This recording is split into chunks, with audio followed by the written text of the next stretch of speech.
کچھ پوائنٹس ہیں، کچھ کرنے والے کام ہیں جو سیکھنے کی، جو سکھانے کی ضرورت ہے. کیف نستفید من رمضان، ہم رمضان سے مستفید کیسے ہو سکتے ہیں؟ کیسے میں اور آپ اپنے رب کا قرب حاصل کر سکتے ہیں؟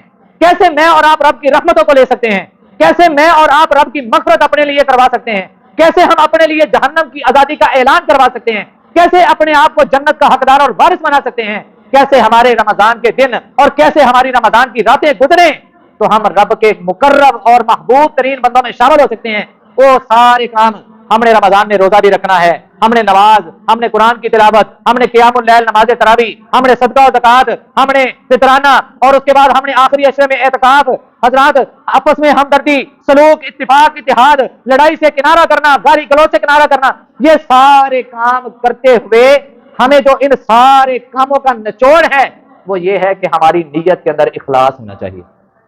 روزہ رکھنا ہے، صدقہ دینا ہے، زکوٰۃ ادا کرنی ہے، ہمسایوں سے، رشتہ داروں سے اچھے تعلقات بنانے ہیں، ان کے ساتھ رحم دلی کا معاملہ کرنا ہے، ان کے ساتھ معاملت کرنی ہے. آپ کسی کو راشن لے کے دے رہے ہیں، آپ کسی کو روزہ رکھوا رہے ہیں، آپ کسی کو افطار کروا رہے ہیں، آپ کسی کے ساتھ لباس کی مد میں تعاون کر رہے ہیں، آپ کسی کو پیسہ دے رہے ہیں، آپ نیکی کے کوئی بھی کام کر رہے ہیں، رمضان کا مہینہ ہو یا غیر رمضان ہو، حضرات یاد رکھیے گا اگر نیت میں اخلاص نہیں ہے نا تو آپ کا وہ عمل محمد الرسول اللہ صلی اللہ علیہ وسلم کے فرمان کے مطابق وہ رد ہے. تو ہم نے سب سے پہلے کیا کرنا ہے؟ اپنی نیت کو خالص بنانا ہے. روزہ رکھنا ہے، اس کے ساتھ کرنے والے جتنے بھی کام ہیں ہم نے ان میں اپنی نیت کو خالص کرنا ہے. ان سارے کاموں میں اگر ہم اپنی نیت کو خالص کر لیں گے تو یقین جانیے ہمارے دن بھی رحمتوں میں، برکتوں میں، رب کی مغفرت میں، رب کی بخشش میں، اور راتیں بھی اسی انداز سے گزرنے والی ہیں.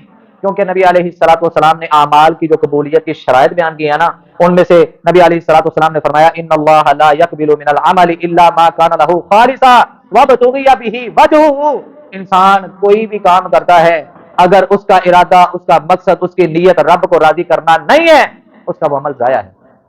اگر انسان اس اندازے سے کرتا ہے، اس نیت سے کرتا ہے کہ یار مجھے دنیا میں شہرت نہیں چاہیے، میں صرف اس لیے کر رہا ہوں کہ میں اپنے رب کی رضا چاہتا ہوں، میں اپنے رب کو راضی کرنا چاہتا ہوں، میں اپنے رب کے چہرے کی خوشنودی چاہتا ہوں، میں چاہتا ہوں کہ میرا رب مجھ سے راضی ہو جائے، یہ میرے رب نے مجھے دیا تھا، میں نے اس کو پاک صاف کرنے کے لیے اللہ تعالیٰ کے راستے میں اس رب کی رضا کے لیے خرچ کرنا شروع کر دیا ہے. میں اپنے رب کی رضا چاہتا ہوں، اس کے علاوہ میرا کوئی اور مقصد نہیں ہے. جب یہ ارادہ ہوگا، جب یہ مقصد ہوگا، اللہ کی قسم آپ کے اس عمل میں اخلاص ہے اور آپ کی نیت بھی اچھی ہے. اور جب نیت اچھی، دریا کے پیچھے اکثر کی لکھا ہوتا ہے نیت صاف تو منزل آسان، نیت صاف تو منزل آسان. اکثر گاڑیوں کے پیچھے کچھ محاوراتی جملے لکھے ہوتے ہیں جن میں بہت سارے الفاظ بھی ہوتے ہیں. کہیں پیچھے سے بڑی پیاری میری شعر و شاعری بھی ہوئی ہوتی ہے، بندہ ایک بار پڑھ لیتا ہے سیر تو لا کے پیروں تک معطر ہو جاتا ہے. ان کی طرف دھیان نہیں کرنا، جو سیکھنے والی باتیں نا وہ ہم نے سیکھنی. اچھا جی، میرے اور آپ کے ہر قول، ہر فعل اور ہر عمل کا راز کیا ہونا چاہیے؟ کہ میرا رب مجھ سے راضی ہو جائے. بات سمجھ آ گئی؟ رسول اللہ صلی اللہ علیہ وسلم نے ہم جو اعمال کرتے ہیں نا اس کی مثال دے کے نبی علیہ الصلوۃ والسلام نے بات سمجھائی انما الاعمال کالبیاء، عملوں کی مثال برتنوں کی مانند ہے.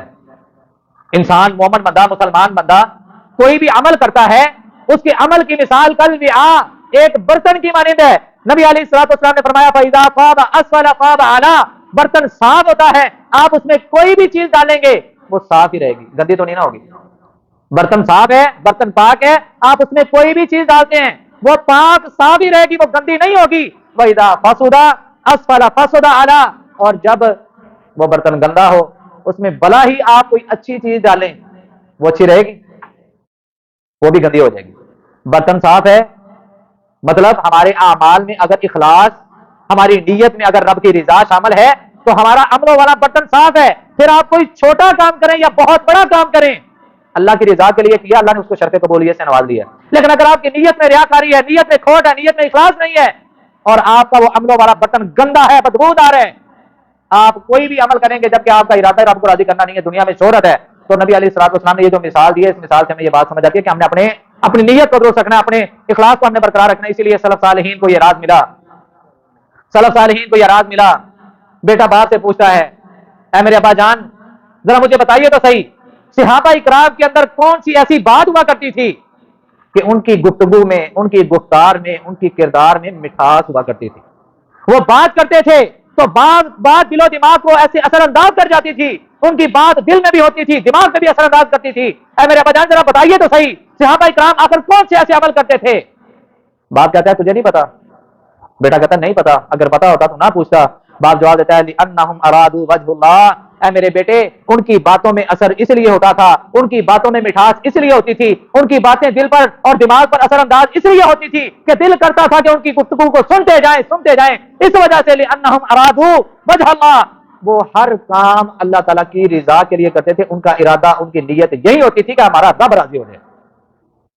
آج ہم چھوٹے سے چھوٹے کام کو لے لیں، بڑے سے بڑے عمل کو لے لیں، اگر میری اور آپ کی نیت میں فطور ہے نا، دنیا کی جھوٹی شہرت ہمارا ٹارگٹ اور مقصد ہے، تو سمجھ لیں کہ ہمارا عملوں والا برتن گندا ہے، ہمارا ارادہ ہی رب کو راضی کرنا نہیں ہے۔